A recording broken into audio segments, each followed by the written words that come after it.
Miss Rumphius. Story and pictures by Barbara Cooney. The Lupin lady lives in a small house overlooking the sea. In between the rocks around her house grow blue and purple and rose-colored flowers. The Lupin lady is little and old, but she has not always been that way. I know. She is my great aunt, and she told me so. Once upon a time she was a little girl named Alice, who lived in a city by the sea. From the front stoop she could see the wharves and the bristling masts of tall ships. Many years ago her grandfather had come to America on a large sailing ship. Now he worked in the shop at the bottom of the house, making figureheads for the prows of ships, and carving Indians out of wood to put in front of the cigar store. For Alice's grandfather was an artist.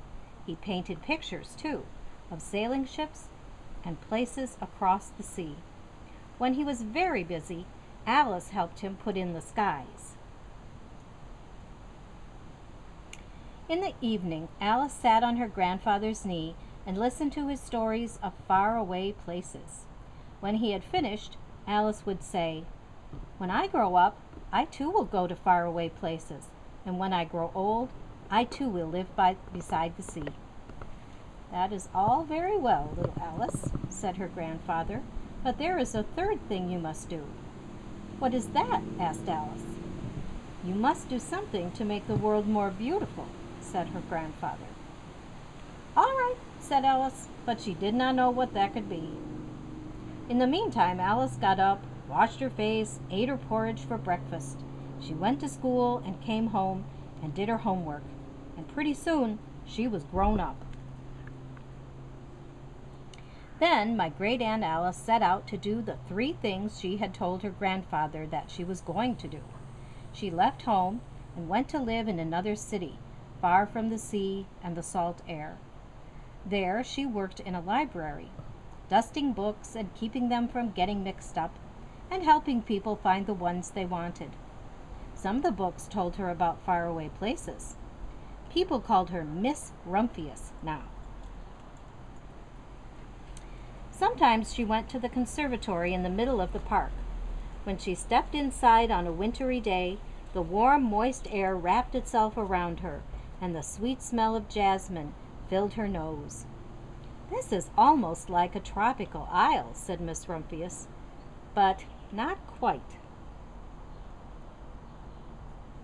So Miss Rumphius went to a real tropical island, where people kept cockatoos and monkeys as pets. She walked on long beaches, picking up beautiful shells. One day she met the Bapa Raja, a king of a fishing village. "You must be tired," he said. "Come into my house and rest." So Miss Rumphius went in and met the Bapa Raja's wife.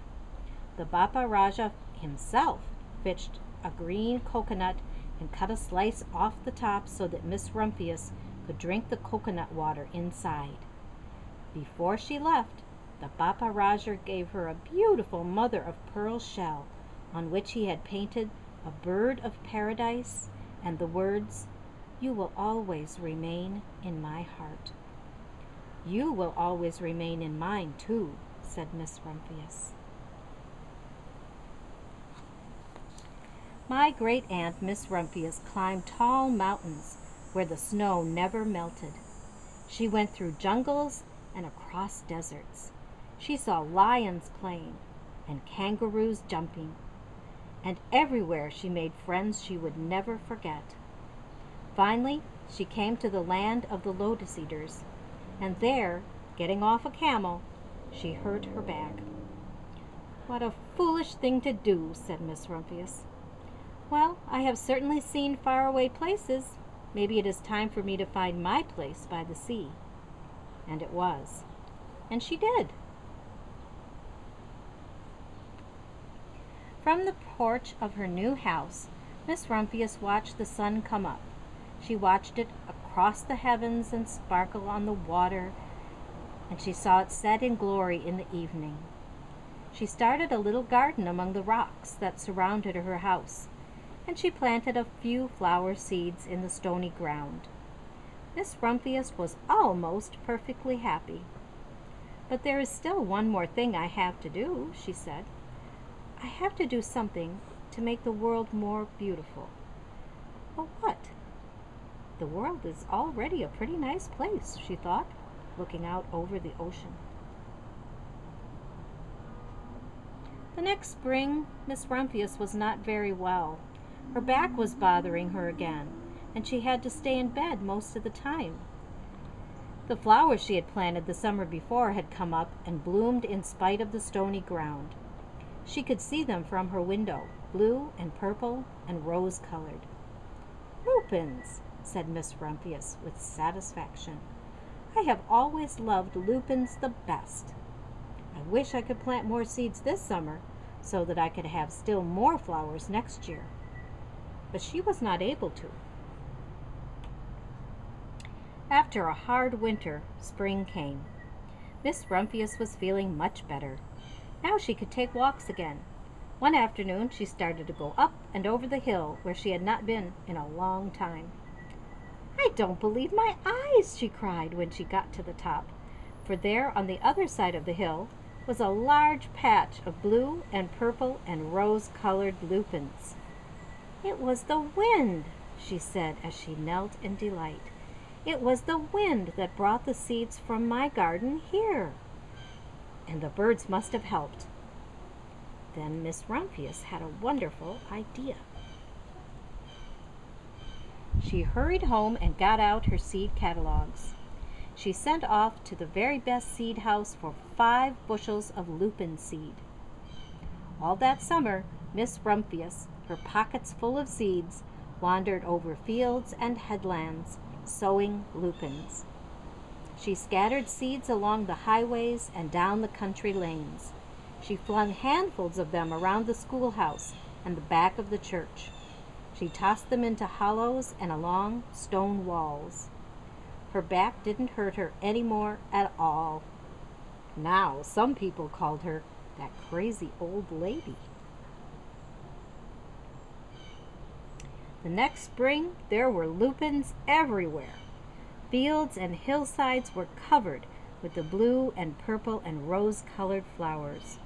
They bloomed along the highways and down the lanes. Bright patches lay around the schoolhouse and back of the church. Down in the hollows and along the stone walls grew the beautiful flowers. Miss Rumphius had done the third, the most difficult thing of all.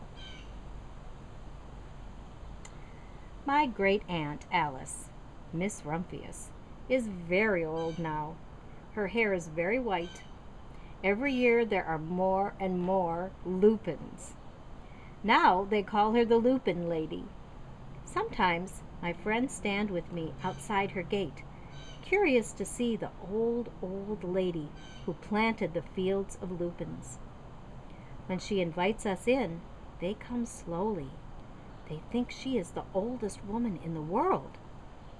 Often she tells us stories of faraway places. "When I grow up," I tell her, "I too will go to faraway places and come home to live by the sea." "That is all very well, little Alice," says my aunt, "but there is a third thing you must do." "What is that?" I ask. "You must do something to make the world more beautiful." "All right," I say. But I do not yet know what that can be. The end.